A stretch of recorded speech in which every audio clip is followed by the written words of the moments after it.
folks, and welcome to a movie natter. So we're setting up another playlist on here where we're going to be watching movies, and then if we really enjoy them, or if we really hate them actually as well, we're going to come on and we're going to discuss them. Yeah, definitely. And this one, the first one we're doing is Firebrand, which is the story of Catherine Parr and Henry VIII. And I loved it. It was good, wasn't it? I really loved it. We were meant to see it back in September, but we didn't get a chance to see it, did we? No. And then I saw that it got loads of bad reviews, and it kind of put me off it, and I was like, well, I'm not going to bother then. But I'm glad I did, because I actually loved it. I know it goes away from the tale a little bit, but I think that adds to it. Definitely, I've enjoyed it. It was a good story. It was well produced, well written, well acted. It was really good. Jude Law, who played Henry VIII, was, I think we both said it was a bit of a surprise casting, but it was really good. Yeah, it was really impressed. I wouldn't have ever put Jude Law's playing Henry VIII, but he did it really well. Yeah, he did. I don't know how old Jude Law is now. No. And I know at the beginning of the film it does warn you that there is a play on the story. But the truth is, we actually don't know. And then afterwards I started Googling things. And I think when King Henry VIII died, it wasn't announced for a week. So there was all this suspicion around Henry's death. And then Catherine Parr's, oh my God, what happened to her body after she died is weird beyond belief. I've just been looking at it now.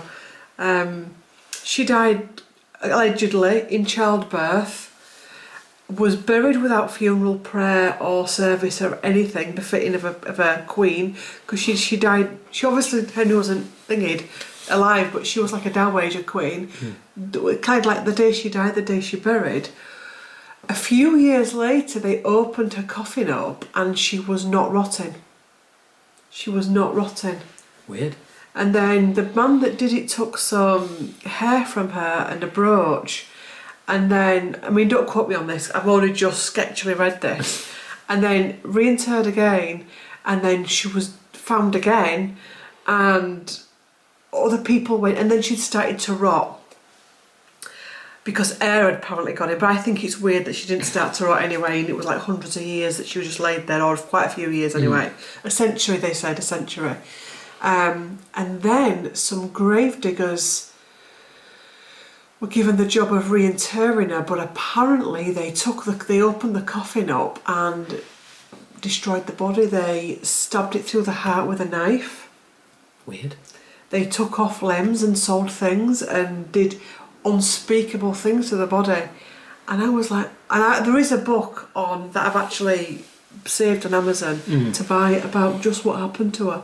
Which is weird, isn't it? It is a bit, isn't it? Isn't it weird, that? Yeah.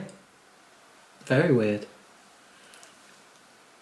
It's almost like a vampire energy. You know, I know when I read Dracula and they open the coffin up and the people that Dracula's killed, they don't rot because obviously they've been turned into vampires. And then the stabbing through the heart of I was like, what am I reading? Very strange. I mean, I know there is coffins that can have that, you know, the air in them would make it, if they're lead lined or anything like that, and the body wouldn't rot. So I don't know if that was the case. She was wrapped in something with wax and lead. Right, okay, yeah, well, yeah, lead lining, you say. So if that's the case... It's like mummification. Well, not then Diana will be the same, because she's got a lead-lined coffin. Possibly. Because if the air can't get in or out, then the bacteria can't get in or out. Whoa, why would they do that? That is weird. I can't... What's that rabbit hole? Boom, straight down it. Why would they do that? I don't know, maybe they just don't want the body to decay. They feel like the body shouldn't decay, I don't know. Weird. Another weird thing as well, she was 36, Anne Boleyn was 36, and Princess Diana was 36. What is it with these future queens, present queens, past queens dying in strange circumstances or not so nice circumstances at 36? It's Catherine mid to 36. Who? Catherine. Which Catherine? Kate. Oh, now she's 42, so she's she's my age. Yeah, I'm going to say she made it to 36. she's well past that. Just yeah, checking. she's 40. Is she 40? She's 42. Okay. She'll be 42. Mm. Oh God. 1980. She's the same year as me. 1981. I need to Google this. What? I know she's not 36. She's definitely 41 or something like that. Same age as me. I'm 40. How old am I? I never thought I'd forget my age. I feel quite anxious. 42. Kate Middleton. She's 42, yeah. Yeah, You're she'll be 42. Yeah. So she'll be 43 next 9th of January 1982.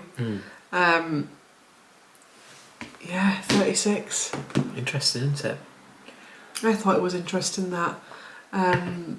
We did fall foul of the church, according to the film. So that could be something to do it. They tried to try her for heresy. Because she went against the king. Yeah. So she fell foul of the church. So that might be a reason why she couldn't get buried.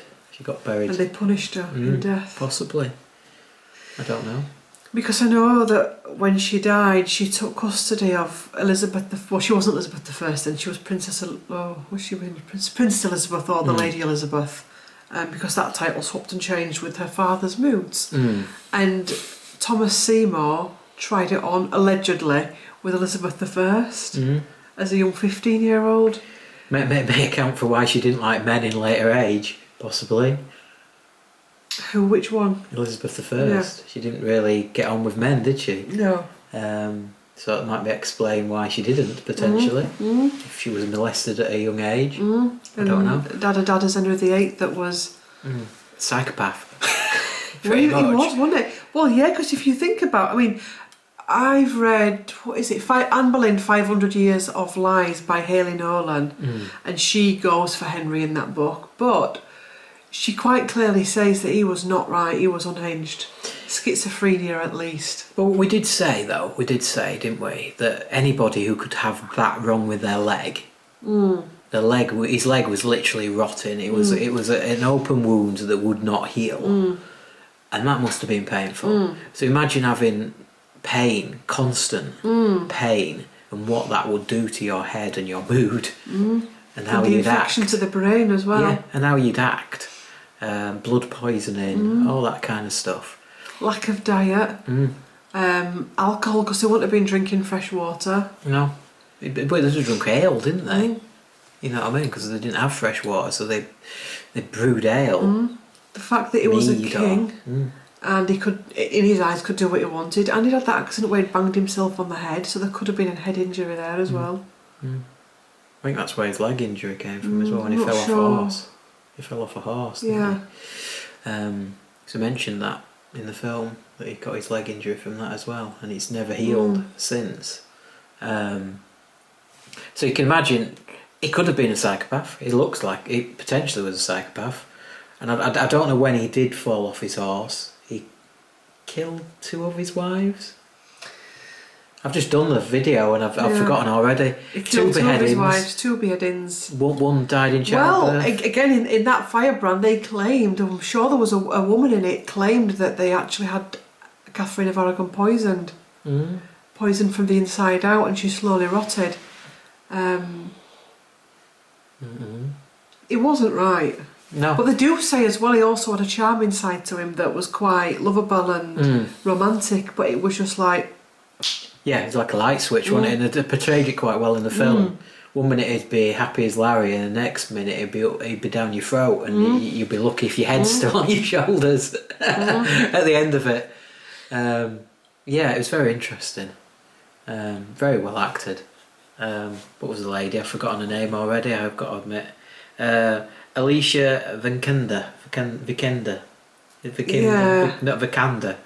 who played Catherine Parr. She's very good. Really good. Never seen her before, don't know what else she's been in. The one that played Anne Askew played Princess Anne in The Crown as well. Oh, did she? Yeah. Oh, right, I just realised it there when I saw her. She'd been in she'd redone Tomb Raider, apparently. She's Lara Croft. She's been Lara Croft and Catherine Parr. God. Been in Jason Bourne.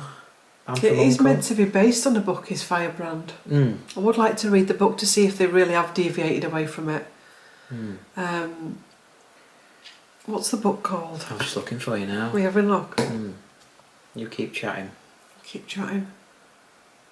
Has anybody else watched it? What do you think? I won't be put off by it.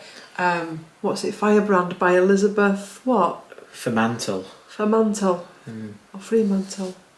Let's see if I can get a bigger picture up. Fremantle. There we go.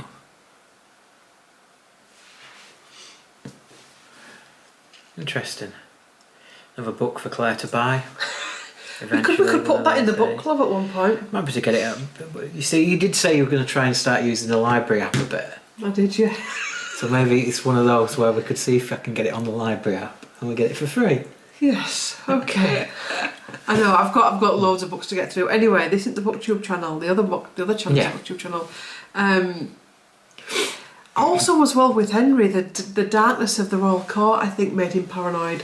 All those men, churchmen, that were just out for themselves and manipulating him, and it's almost like you think, oh, I'm King of England, he rules the country, and actually he kind of didn't. No, he got manipulated by everybody, didn't he? By the Seymours, by the church. The Lynns, well, obviously not in there, he didn't, but... so was he also vulnerable? Which can actually be schizophrenia. That can actually be a side of schizophrenia. Yeah. You can be easily manipulated and vulnerable to coercion. Possibly, yeah. Interesting. Yeah, he definitely got manipulated, didn't he? By the bishop. Yeah. Scary, that wasn't it? How the church has managed to manipulate over... Because the story is... what was the other woman's name? Who was Princess Anne? The character? Anaskew. So she was trying to get... Let me get this right. I think she was wanting the Church of England, wasn't she? She's trying to get away from the Catholic Church to the Church of England. Even though they weren't small C Church of England, they were still kind of Catholic in a lot of sense.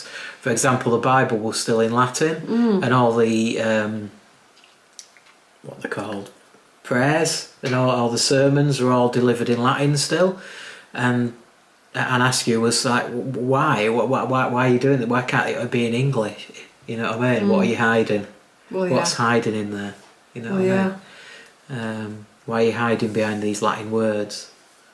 So yeah, it's all very interesting, and obviously Catherine Parr was helping that, wasn't she? Because she was an author in her own right. Very interesting. Yes, I thought it was. What else was I going to say about that? I was waiting for you to finish. I can't remember what it was now.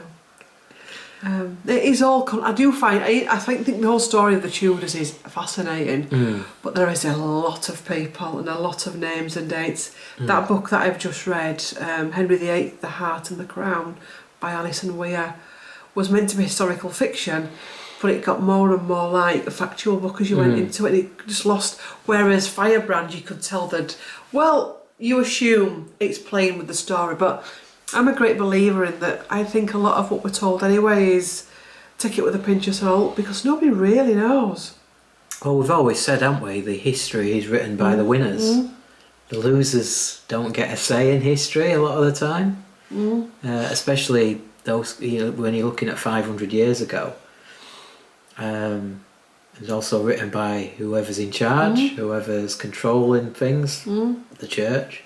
In this sense, they were the scholars. They were the people who were writing all the history. You know what I mean? They were the ones that could write and read. So that history gets changed by religion as well, potentially.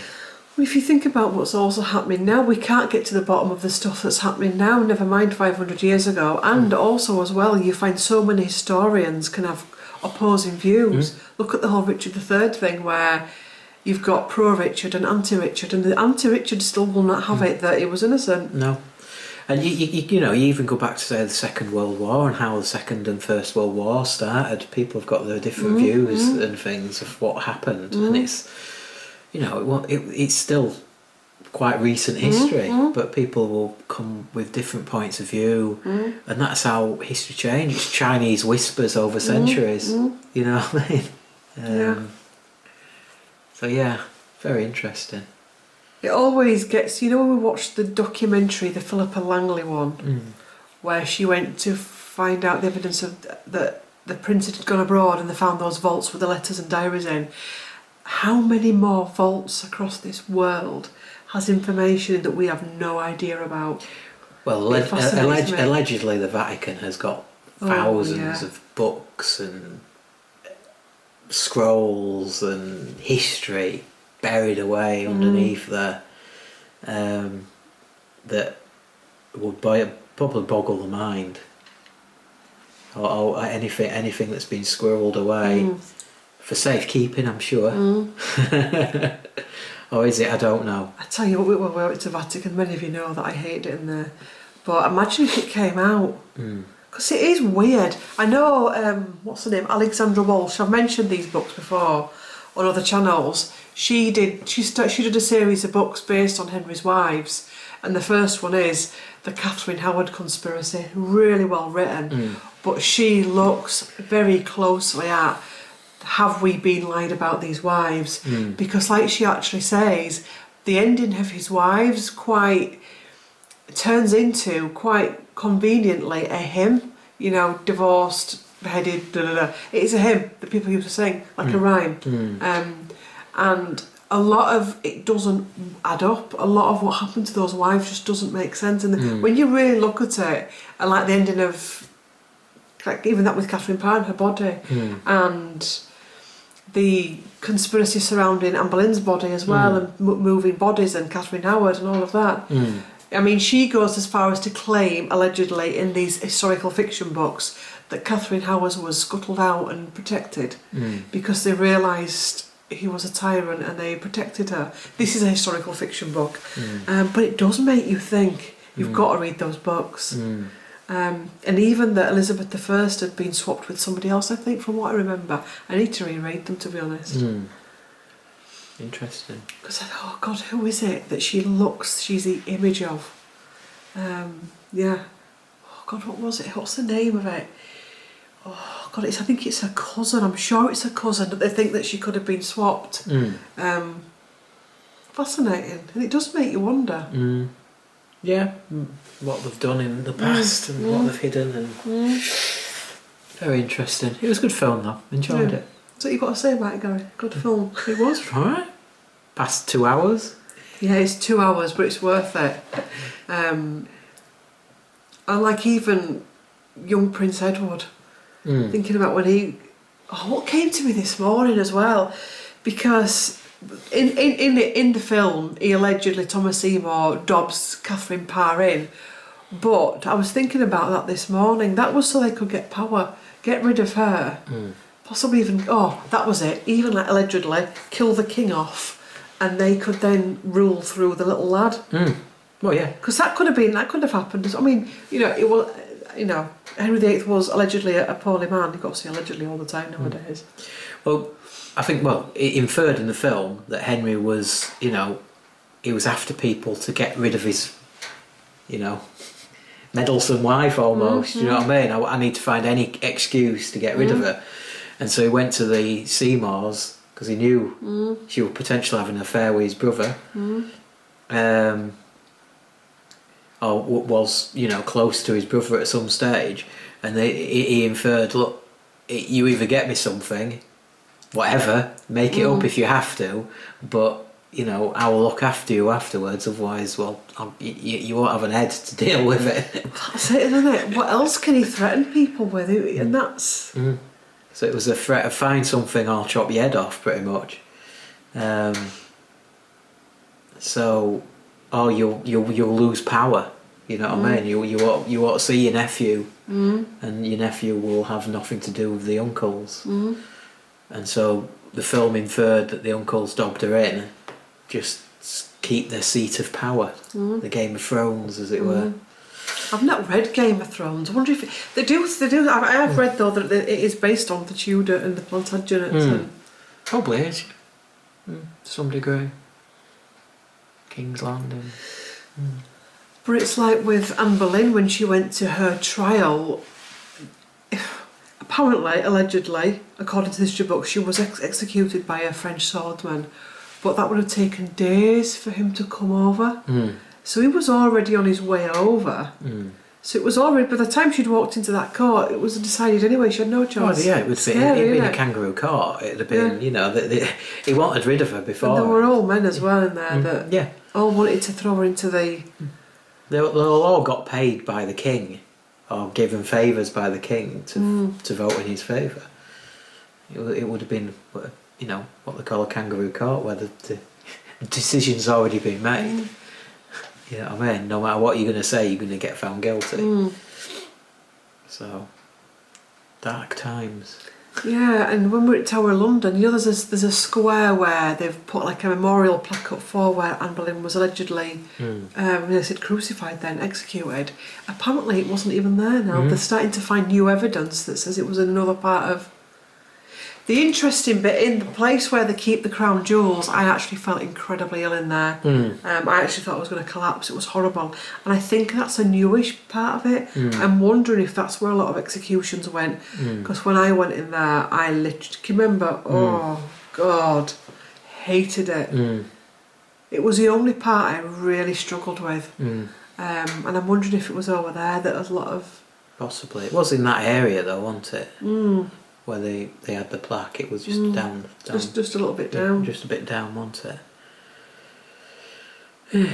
See, I love all this kind of stuff because it's just in my personality to really want to pull back all the layers and ask questions, which can sometimes make me be called a conspiracy theorist, but I'm not, to be honest.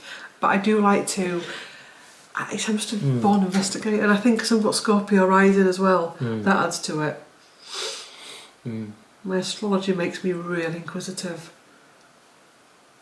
Get your proper tin deep out. diver. I could have been a detective if I hadn't done this job. I reckon I could have been a detective. But then I get frustrated because you get to a point where you start to find information out and then you need to find more out and more out and more out. Yeah, you'll never get to the bottom of it. That's a problem because it's ancient history. You're never going to get. There's always going to be a missing piece somewhere. You know what I mean? Look at the Richard III stuff. I don't think they'll ever really get to the bottom of it, and there'll still be innuendo and I believe this, they believe that, they believe this. You know what I mean? He said, she said, as it were. So yeah, not much you can do. And they always have the extreme views as well. Extreme like for that person, extreme hatred, and they don't want to meet. They never seem to want to meet in the middle. Strange, isn't it? You'd think maybe there's both benefit from meeting in the middle because they might get benefit from both sides. Ego, isn't it? It's ego because they want to drive their own narrative, do you think? Well, yeah, and money. Because if they're right, they'll get money for books and interviews. Whoever wins that war will get them more money for their work and their research, and you know what I mean? Everything's down to money, it always is. I mean, like, there's even suggestions out there that some of the portraits of the wives are actually copy portraits. So you'll think you're looking at Anne Boleyn and it's actually Catherine of Howard, or you'll look at Jane Seymour and it's actually, there's a lot of that coming up now, and you're like... Well, you just don't know, do you? Strange. It is strange, though, isn't it, where you're now looking at portraits that are coming up that you thought were one person, but they're actually not one. There could be another potentially, person. yeah. You just don't know. It's bizarre. I often wonder where all the stuff is as well, all like the dresses and... Mind you, wasn't it Oliver Cromwell that would have got rid of a lot of it? I'm not sure. I'm not sure when he got killed. Yeah, there's a rumour as well that on the crown that we've got now on the king, that pearly thing that dangles down is meant to be Anne Boleyn's. I don't believe that. I don't know. Probably not. The 3 pearls. I'm sure it's 3 pearls on the top of the crown there. That's meant to be. Well, she liked the pearls, didn't she? Yeah, Is it that. supposed to be that? Yeah. Let's Google it. Crown. Do you want me to make you a tin hat? No, stop saying that. Or you put in the crown, And you... King Charles, the coronation. Let's just try something else. Crown 3 pearls. Right, this is the crown here. And you can't see it. What is that crown called? It's not the coronation crown, that. God. I don't know. I forget. It's not King Edward's crown, is it? I don't know, but it's weird, isn't it? It's weird. And then how all the Mary Boleyn, Anne Boleyn are related to Princess Diana as well. What's that? Mary Boleyn and Anne Boleyn are related to Princess Diana. Are they? Mm. Damn. It is weird. And that Catherine Parr gave birth on the 30th of August, which was the last night of Diana's life, 30th of August. You can't make it up, can you? No. Coincidence. Let me just... What's Harry's birthday? Because I think Catherine, she was buried in September, so Prince Harry.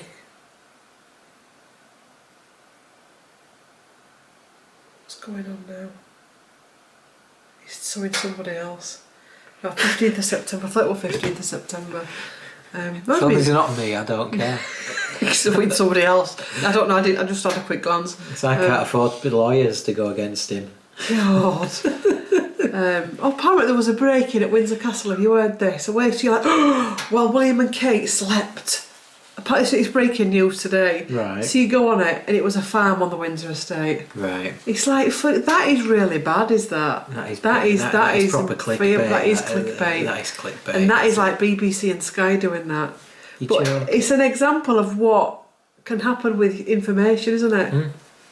And how do you get to the bottom of it? Yeah, and then, Chinese whispers spreads around the country and, they were held hostage. Because everybody will have their own piece to it. You know what I mean? They'll have been held hostage and the king's dead and Harry's going to be king. You know what I mean?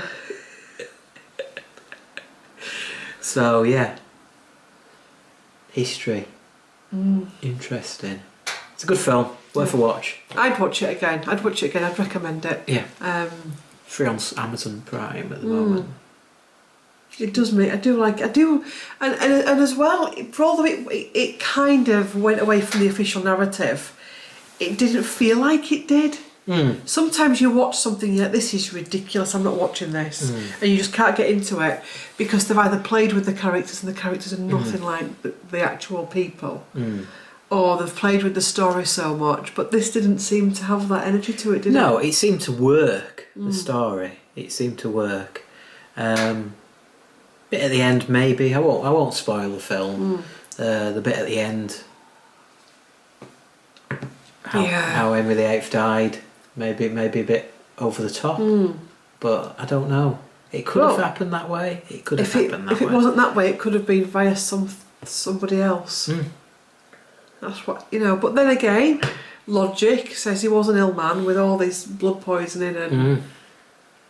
But why keep his body again for 1 week and not announce it? Now again, there may be a very logical answer for that, and I don't know. Is that because of the times that they didn't have what we have now? I mean, the time it had gone out into the world, it was a week but I don't know. Look, there's something strange about his grave as well. He's buried at what you call it, isn't he? Windsor. Windsor, St George's. So he's in the aisle. So you walk down the aisle and he's there. And about Catherine Parr as well. When they reinterred her for the 100th time, they did her upside down. They put her in upside down. That's weird. It's all very weird. It's all very weird. Like a bat. Yeah. Well, you see, I could. What did I know? Started her off. I've started her off. When I said to you though, didn't I? Purpose. I said to you when we were driving to Balmoral, I got a vision. I'll tell you the vision I had driving to Balmoral through those mountains and moors. I got the vision from, A Discovery of Witches, where they go off as the way the vampires go off for meat and stuff. And I said, I'm getting that. It is weird, that. It is very weird. I didn't even realise that, upside down like a bat. Bizarre. Let me know in the comments what you think. Is she Batman? Is she, was she, are they vampires? Well, no, that'd have been, would he come after Vladimir? Vlad, what's Vlad his the name? Impaler? Yeah, well, they reckon Charles is related to Vlad the Impaler, who they based Dracula on. Right.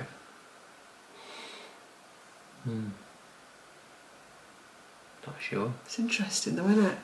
Why would they do that to a female queen's grave and to just over and over again? It just gives me vibes of Dracula does very that. Disrespectful, isn't it? Let's put it that way. And then one aspect of it as well, at one point they actually got her out again and threw her onto a rubbish pile. Really? Did it say who did it? All different people, different... I don't know, you have to have a Google of it. Was it clergy by any chance? Well, yeah, it was all... It is. Ends. Who's he suing now? Catherine Parr. Catherine Parr? No, I'm just reading it in my head. Catherine Parr. This is it. Coffin Break: The Dramatic Afterlife of Catherine Parr, and the article is by Historic UK, so it is not a Natter on TikTok. Let me find it. I have to scroll right down.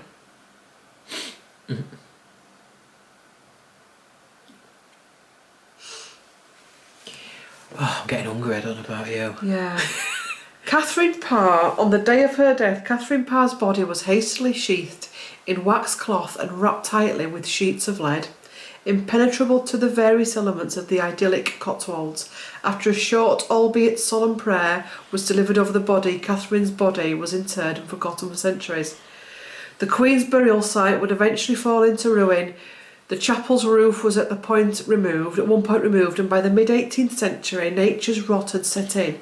In 1782, however, a local resident named John Lucas would stumble upon Catherine's coffin, found buried at a depth of 2 feet.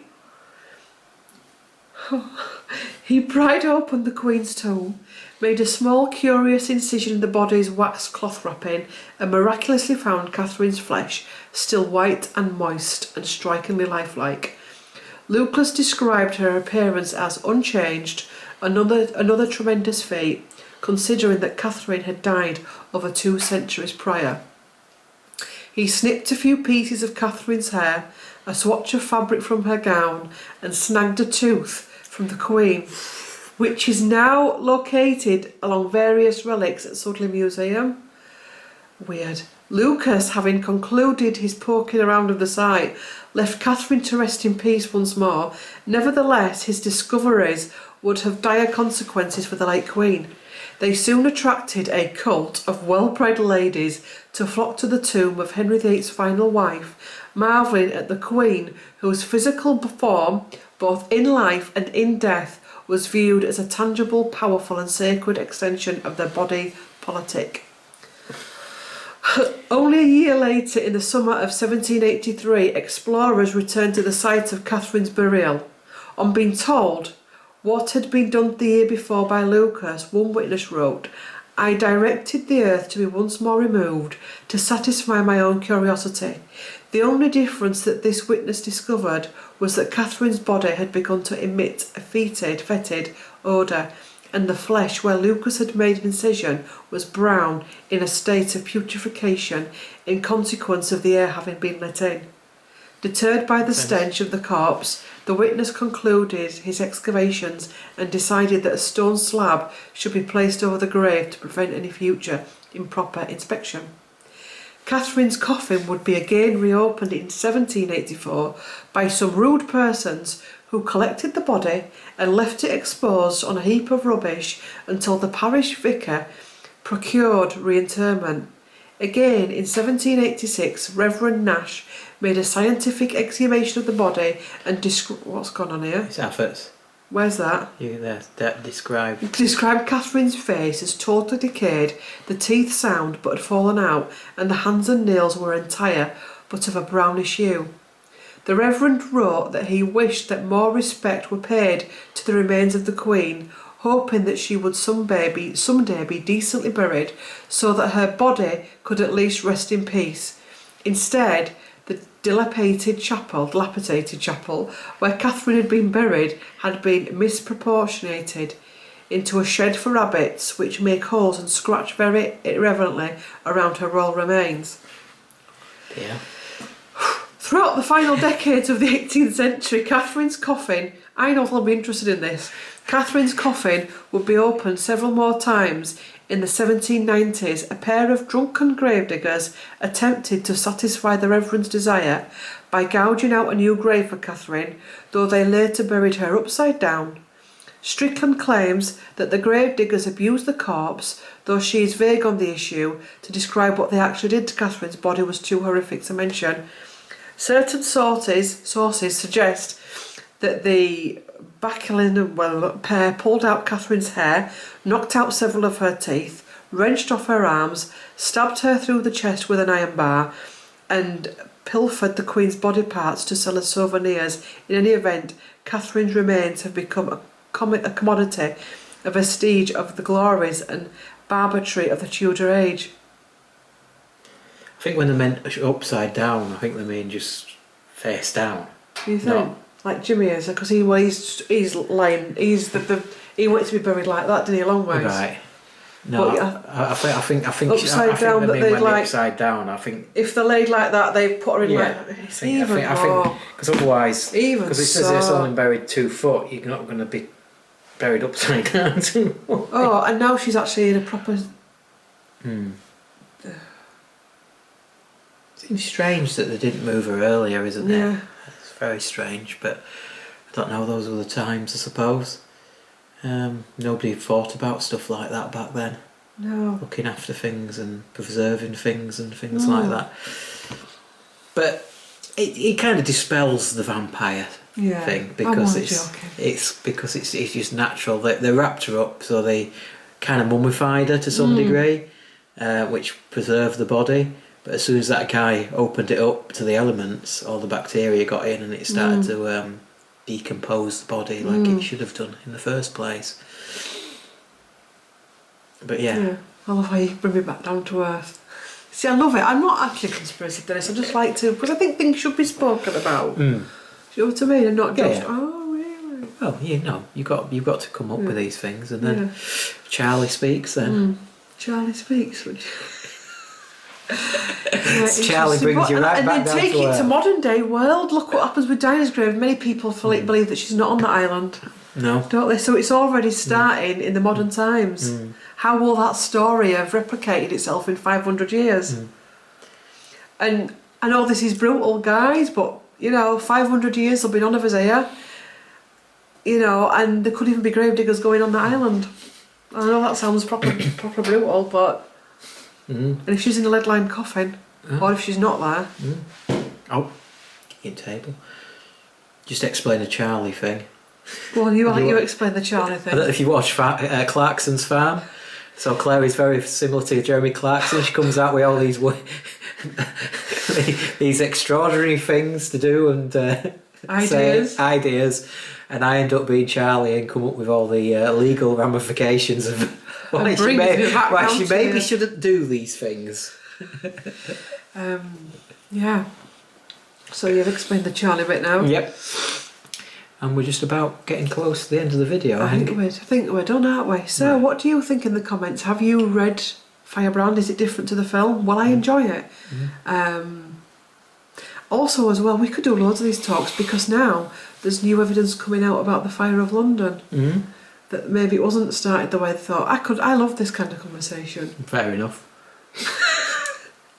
I need to read it though because I don't know. Without reading it, I can't really comment. So what do you think about Catherine Parr's ending? What do you think about what happened with Elizabeth I and Thomas Seymour? What do you think about what's happened to her body, which is horrific? Or is it just bad luck? Yeah. I don't know. Is it the very fact that the first time it got opened, it started, stories of guess what, where it is, and it's grave. I mean, it possibly goes on now where graves are opened up and stuff. And Strange. Yeah. And then there's old Henry VIII that's buried under St George's crypt, St George's whatever church. Yeah, not in Westminster Abbey. No, I know, without no tomb. Well, apparently he created his own tomb, didn't he? Apparently in St James's Chapel, and that's what he wanted to be different, and that's why he's buried there. Apparently, But it's just a flat. It's the only aisle. It's just a slab on the floor that just says. yeah, but you don't know what's underneath. Is he not underneath there then? Well, the crypt is. Yeah. That's to show where the crypt is, but everything's underneath. It could be elaborate down there for all we know. Oh man, it could be like bloody Tutankhamun's tomb. You see, this is me. His I other would 5 love to go wives could down still there. be down there. I would love to go down there. That is right in Scorpio. That I would love to go. I probably wouldn't actually. I don't know. I'd like somebody to do it for me, and I can look at pictures. I don't mean to be disrespectful, but it just intrigues me. Look at pictures. Got visions of me when we went to Windsor Castle, escaping off and going into those tombs, into those vaults. Crazy. Yeah, you think when we said this about Westminster Abbey, Westminster Abbey is full to the rafters of bodies, and yet there's in a few feet away. That's where they still have the weddings and the coronations, and literally it's full of tombs. Westminster Abbey, isn't it? Oh yeah, lots. Yes. Shall we do a emoji thing? What emoji do you think? If you got to the bottom of this, if you got to the bottom of it, let me know. Yeah. If you've got to the end of this video and would like to leave a comment but not sure what to put, please leave me a prayer book emoji or a cross, a religious, yeah, Or crown maybe. yeah, or a crown, and yeah. Oh, I think I'd like to watch the Maybe new. a decapitated head. I think I'd like to watch the next film we might talk about on here is a new Bridget Jones, which I like the look of. If we must. Yeah, and you'll have an idea. We've worked it out where I have an idea. I've watched the Well, other actually, no, that'll be me having 2 ideas, won't What's it? that? What? We said I'd choose a video, then you choose a film, but then that'll be me choosing 2. Yeah. It's But fine. I'll just end up choosing Diad or something like that. All other aspects of history you'd like us to natter about. Give us a topic. Yeah. What you could do is give us a topic, we'll research it and then come back. Yeah. And always remember, these natters are just chats, they're not set in stone and they're not me giving facts out. It's just chatting like we would if we were friends around the table. Yeah. And So we have a don't laugh. sue us. Don't sue us. Don't get offended. Yeah. Don't troll. I'm only joking. And that's it. That's it now, we're done. We're done. Firebrand was good, we recommend it. Watch it. Yeah. Good acting on all sides. Yeah. Actually, it's very rare you get a film where every actor was excellent. And they were. Even Jude Law's bum. Oh yeah, and I don't think that was Jude Law's body. Of course it I wonder how they did it because it was brutal. It was a body double. There's a scene in there where you see Henry VIII getting intimately aggressive with Catherine Parr, and you see his bum, and it's not Jude Law's bum. It was a very rotund bum. It'd been a body double. Yeah. It is very brutal. It's very dark and very brutal and very graphic film. As it would be for Henry VIII. Yeah. Anyway. Yep. On that note, on Jude Law's bum. Yes. We're going to call it a day. On the body doubles you don't. Anyway, we're down body double route. Anyway, thanks for watching. See you later. Bye. So long.